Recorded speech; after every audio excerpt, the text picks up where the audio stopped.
आपका अपने channel I can programme पे हम लोग HTML की सीरीज़ कर रहे हैं, जिसमें हम लोगों ने बहुत सारे टैग्स को पढ़ा हुआ है, बहुत सारे एट्रीब्यूट्स को जाना है। और लास्ट वीडियो में हम लोगों ने देखा था कि इस तरीके से हम लोग किसी एक वेब पेज को किसी दूसरे वेब पेज के साथ में लिंक कराते हैं। लिंकिंग की ये प्रोसेस बहुत इम्पॉर्टेंट होती है, क्योंकि एक वेब पेज दूसरे वेब पेज के साथ में जब लिंक होता है तो इस तरीके से जब तमाम वेब पेजेस आपस में लिंक हो जाते हैं तो वही वेबसाइट कहलाती है। तो लिंकिंग की प्रोसेस इसलिए भी इम्पॉर्टेंट है। तो लास्ट वीडियो में हम लोगों ने देखा था किस तरीके से हम लोग एक्सटर्नल लिंकिंग करते हैं। एक्सटर्नल लिंकिंग का वीडियो अगर आप लोगों ने नहीं देखा है तो आप लोग कमेंट में जा कर के हमारे पिछली वीडियो का जो URL है उस पर हिट करके आप लोग उस वीडियो को देख सकते हैं, वरना ऊपर आई बटन पे भी आप जो है उस पर क्लिक करके हमारे पिछले वीडियो पे जा सकते हैं। तो आज हम लोग सीखेंगे किस तरीके से हम लोग इंटरनल लिंकिंग करते हैं, और प्लस अगर हम लोग को किसी एक इमेज को एक लिंक क्रिएट करना है, इमेज का एक लिंक बनाना है, तो वो कैसे बनाते हैं वो भी आज ही हम लोग सीखेंगे। तो सबसे पहले हम लोग अपने सबलाइम टेक्स्ट पे जाएंगे, और सबलाइम टेक्स्ट पे जा कर के हम लोग यहाँ पर एक रेफरेंस क्रिएट करेंगे एंकर टैग के नाम से। एंकर नेम एक एट्रीब्यूट है। नेम एट्रीब्यूट में यहाँ पर हम लोग क्रिएट कर देते हैं ABC, हम लोगों ने ABC रख दिया, और देन हम लोगों ने यहाँ पर एंकर को क्लोज करा देंगे। देन हम लोग बहुत सारे BR टैग देंगे। अच्छा, ये हम लोग जानते हैं कि ये इंटरनल लिंकिंग होती क्या है। इंटरनल लिंकिंग क्या होती है कि अगर आपको पेज के अंदर ही आपको कहीं पर कोई लिंक ओपन करना है, यानी कि एक सेम पेज पर ही आपको एक जगह से दूसरी जगह पे जाना है, देन ऐसी लिंकिंग को हम लोग इंटरनल लिंकिंग बोलते हैं। तो इंटरनल लिंकिंग के लिए हम लोगों ने क्या किया, यहाँ पर एक एंकर टैग बनाया नेम, और देन हम लोग यहाँ पर बहुत सारे BRs दे रहे हैं। रीज़न ये है ताकि हम लोग वेब पेज में नीचे की तरफ जा सकें, क्योंकि हम लोग का वेब पेज अभी ब्लैंक होगा काफ़ी ज़्यादा, तो इस वजह से ताकि हम लोग नीचे की तरफ जा सकें। यहाँ पे हम लोग एक एंकर टैग और देंगे, और यहाँ पे HREF देंगे, और यहाँ पे हैश लगा करके ABC लिखेंगे जो ऊपर हम लोगों ने नेम दे रखा हुआ था, और यहाँ पे लिखेंगे गो टू टॉप। ऐसी बहुत सारी वेबसाइट मिलेंगी आपको जहाँ पर ये बटन होता है कि आपको टॉप पर जाने के लिए वो एक बटन दे देते हैं, जिस पे आप जैसे ही क्लिक करते हैं वैसे आप वेबसाइट के टॉप पर पहुँच जाते हैं। तो वो हमारी एक इंटरनल लिंकिंग का एक एग्जांपल है। तो किस तरीके से हम लोग जैसे यहाँ पे हम लोग ने A टैग दे रखा हुआ था और उसमें नेम दे रखा था ABC, वैसे हम लोग नीचे आएंगे, वैसे हम लोग ने एक बटन दे दिया गो टू टॉप, और वहाँ पे HREF में ABC के साथ में HREF में हैश दिया हुआ है। जब भी हम लोग नेम एट्रीब्यूट को हम लोग इंडिकेट करते हैं HREF में तो उसे हैश देते हैं इंटरनल लिंकिंग में।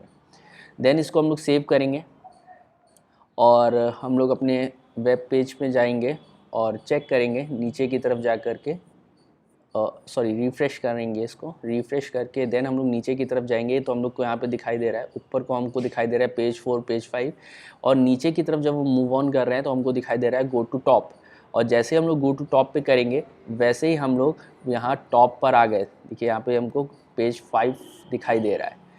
फिर से नीचे जाते हैं और गो टू टॉप करते हैं, तो जैसे ही हम लोग गो टू टॉप पे क्लिक करेंगे वैसे हम लोगों को ये पेज 5 दिखाई देता है। तो इस तरीके से हम लोग इंटरनल लिंकिंग बनाते हैं वेब पेज के अंदर।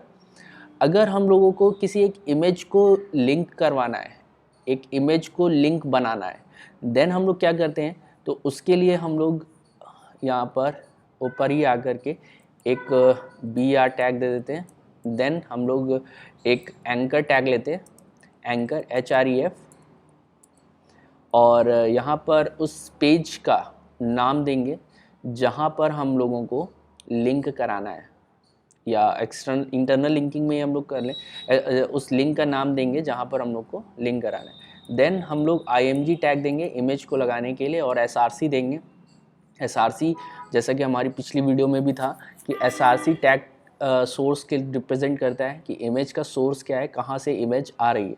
तो हम लोगों ने पहले से ही कुछ इमेजेस बना कर रखी हुई हैं, जैसे A3.jpg, तो इसी को यूज़ करेंगे। तो A3.jpg, देन हम लोग इसकी हाइट और विड्थ दे देते हैं। हाइट इसकी दे दी हम लोगों ने 100 पिक्सल्स, और इसकी विड्थ दे देंगे विड्थ दे दी हम लोगों ने इसकी 100 पिक्सल्स। और देन हम लोग यहाँ पर एंकर को क्लोज़ कर देंगे। IMG क्लोज़ नहीं होता है, IMG कंटेनर टैग होता है, नहीं होता है, तो इस वजह से IMG क्लोज़ नहीं होता। एंकर एक कंटेनर टैग है, इस वजह से एंकर को क्लोज़ किया जाता है। अभी हम लोग HREF में रेफरेंस देंगे। हम लोग के पास और भी कई सारे पेजेस पड़े हुए हैं, जैसे कि हम लोग जाएंगे और डेस्कटॉप पे HTML फोल्डर पे, और वहाँ पर हम लोग index.html और पेज 2 पेज 3 भी पड़ा हुआ है। तो यहाँ पर हम लोग index.html का रेफरेंस दे देंगे एंड देन हम लोग यहाँ पर इसे सेव कराएंगे। सेव करा कर यहाँ पे जैसे ही ब्राउज़र पर रिफ़्रेश करेंगे वैसे हमारे पास एक इमेज आ गई है और ये इमेज क्लिकेबल है। इस पर क्लिक करके किसी दूसरे वेब पेज पे जाया जा सकता है। तो जैसा कि अभी आप देख रहे हैं, जैसे ही हम लोग इस पर क्लिक करेंगे वैसे ही हम लोग index.html पे पहुँच गए हैं। तो इस तरीके से एक इमेज को लिंक बनाया जा सकता है कि इमेज के क्लिक पर हम लोग किसी दूसरे वेब पेज पे जा सकते हैं। तो इस तरह से आज हम लोगों ने सीखा किस तरीके से इंटरनल लिंकिंग की जाती है किसी भी वेब पेज पे, और किस तरीके से एक इमेज को वेब पेज से साथ में लिंक किया जा सकता है, यानी कि एक इमेज को क्लिकेबल बनाया जा सकता है, उसको क्लिक करके किसी दूसरे लिंक पर हम लोग जा सकते हैं। तो ये क्लास बहुत इम्पॉर्टेंट थी, ये क्लास और इससे पहले वाली क्लास, क्योंकि इसी के थ्रू ही हम लोग तमाम वेब पेजेस को आपस में लिंक कराएंगे। तो इसी तरीके से हम लोग काम करेंगे एंड देन हम लोग अगली वीडियो में जानेंगे और भी HTML के कुछ नए टैग्स, बहुत इंपॉर्टेंट टैग्स। तब तक कि हमारे चैनल को सब्सक्राइब करना ना भूलिएगा और प्लीज़ शेयर ज़रूर कर दें अगर आपको कंटेंट अच्छा लग रहा है। अगर आसान भाषा में आप HTML को डिज़ाइन कर पा रहे हैं, HTML में डिज़ाइन कर पा रहे हैं, तो शेयर करना ना भूलें। तब तक के लिए थैंक यू, बहुत बहुत शुक्रिया।